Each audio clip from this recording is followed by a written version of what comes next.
Erica Komisar is my guest, having just published a brand new book, Chicken Little, The Sky Isn't Falling.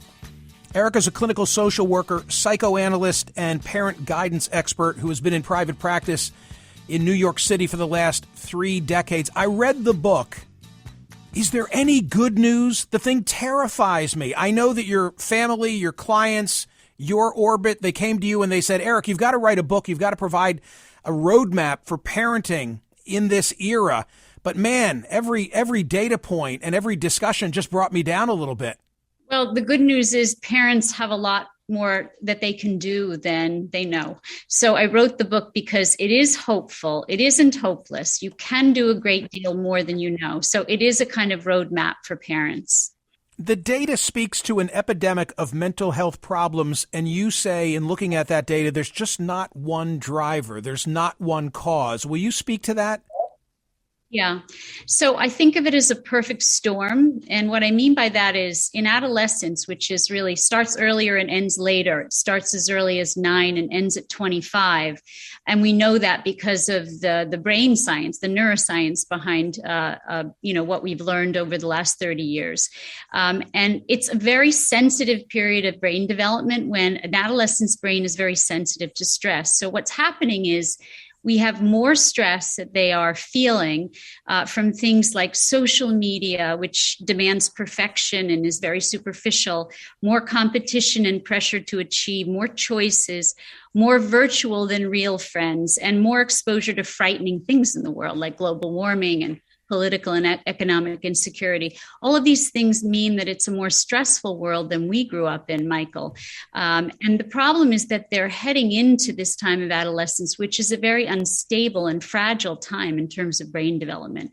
And they're heading into that time more emotionally insecure than ever. And I speak about it in the book. And that comes from 2 directions. One is that, and the story of 2 blind men touching the elephant, one's touching the tail, one's touching the trunk, they're touching the same elephant.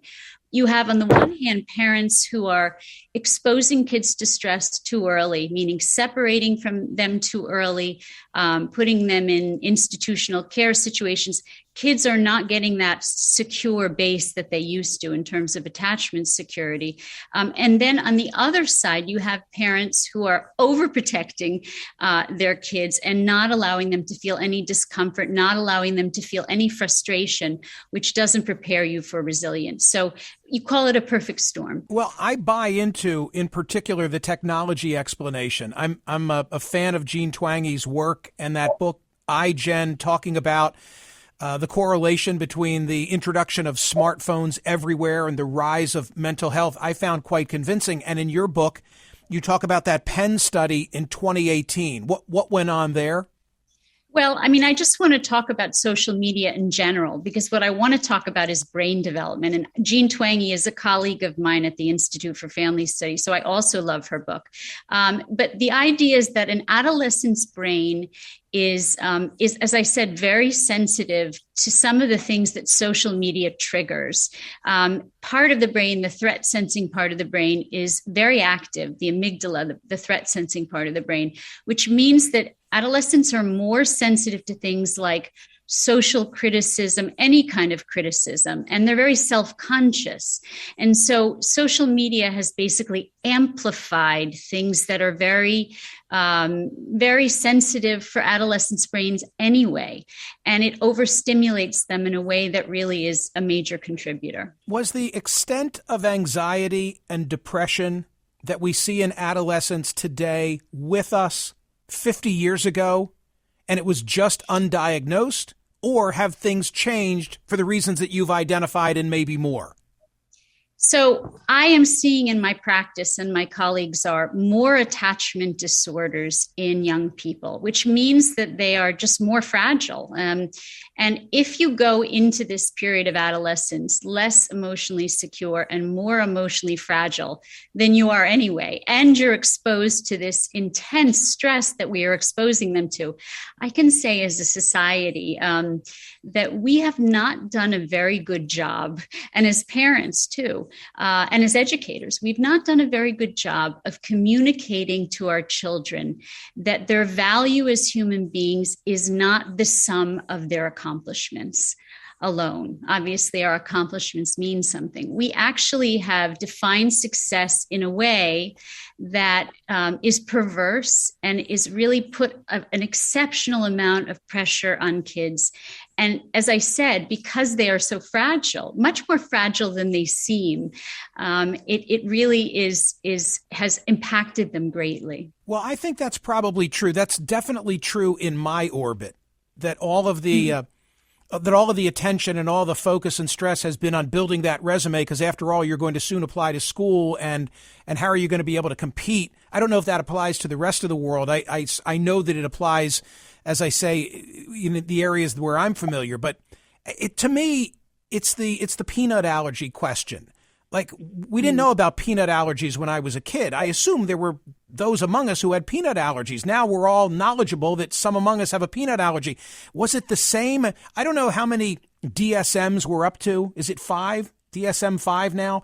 If the DSM-5 existed 50 years ago, would we just have done a better job in understanding people? Or has there really been a change in adolescence and what it means to be young?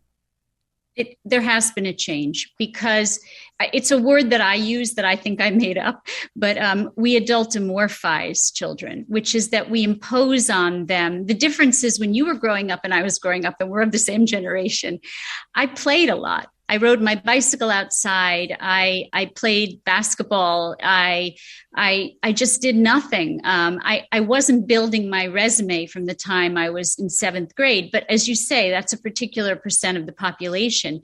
But we don't really let our children play. I mean, I've been writing articles, because it was National School Choice Week, about the idea of how it's all changed in terms of our expectations of children. And that doesn't matter socioeconomically, how we really impose these expectations on them academically and in terms of work. We really make them work in a way that there's no room for play. And that cuts across socioeconomic lines, because for people from a lower socioeconomic background, they're aspirational. They want their children to succeed. Everybody wants their children to succeed, and we've really perverted the idea and the definition of success. Well, you're reminding me now of another book that I read that made quite an impact on me, and it was Richard Louv, who wrote a book that I think was called Last Child in the Woods. People can Google it. I know I'm pretty close on the title, but he said with data, what you are saying, which is, in a different era, your parents didn't know exactly what you were doing, but they weren't laying out a prescription. Free play had a lot of merit, and we've lost that. And I thought at the time our own 4 were a lot younger, and I thought, gosh, I hope I'm not doing that. I hope my wife and I are not doing that. And we probably were to a certain extent, but I think that makes sense too. So, Erica, what are we going to do about this? You've convinced me. Others have convinced me. We have a serious problem in terms of a generation of adolescents. What are we going to do? I can give you a few things, and then I'm going to encourage people to buy the book, because it's got so many things I can't do in a few minutes. But be as present as possible, physically and emotionally, for your children, because they don't seem to need you, but they still need you to help them to regulate their emotions. They are not as independent as they seem. They are much more fragile than they seem. Allow them to make mistakes, allow them to fail, allow them to be imperfect. And that's modeled by parents. If parents show them that they are imperfect, that they can make mistakes, then children feel they can make mistakes. And this concept of redefining success, talk to your children openly about your perception of success as a holistic thing, not as getting good grades and getting into a top 50 college, but actually having relationships and being happy and having a whole and balanced life, increasing our empathy and sensitivity towards our children, understanding them, not just loving them. And I talk a lot specifically about how you can do that in the book. And last but not least, be self-aware. parents need to be more aware of their own anxiety and their own expectations that may not even be spoken. They may be expressed through actions and even body language. So these are some of the things, just a few of the things that I talk about. You also make the point at the end of the book that it's never too late to begin to improve the relationship that you have with a child. It's never too late until that child is out of this period of development. It's not that it's too late after 25 because the brain is plastic throughout life, but we have these two critical windows, 0 to 3 and 9 to 25, where our presence and our ability to help them to regulate emotion and learn to be resilient to stress through our relationship with them is really impactful. And so take advantage of those two windows. So if you miss the first window, it isn't too late. You have another chance, a second chance to make a huge difference in terms of your child's mental health going forward. You know, one final thought. We who are parents today, it's not that we could have controlled the spread of technology, even if we had wanted to. So there's that factor, and I think it's a dominant factor in this subject matter. But putting that aside, we have raised our children differently, and not necessarily for the better, than we were raised ourselves. Why didn't we follow the model that our own parents established for us? I mean, that's a very good question. You know, being modern doesn't necessarily mean better. I think we always associate being modern with being better. And a lot of the things we've done to become modern are not necessarily better. And maybe that's a whole other discussion with you on another day, but that would be how I would think about it. I don't think we improved in certain ways, but maybe in other ways we actually have regressed. Erica Komisar, the book is called Chicken Little, The Sky Isn't Falling. It's in all my social media right now, so if people are on the road somewhere across the country and they want more information, they want to buy the book, we'll make it easy for them. Thank you so much for being here. I really appreciate it. Thank you, Michael. Thank you for having me. I want to do calls on this, TC. I hope folks will be game for the discussion that began with my guest. What has changed beyond technology? Why are we raising our kids differently than, you know what I'm reminded of while I'm speaking to her? I've got this image of myself on a banana seat bike with monkey handlebars somewhere in the neighborhood. My parents had where? No idea. No idea. And my father had a very distinctive whistle.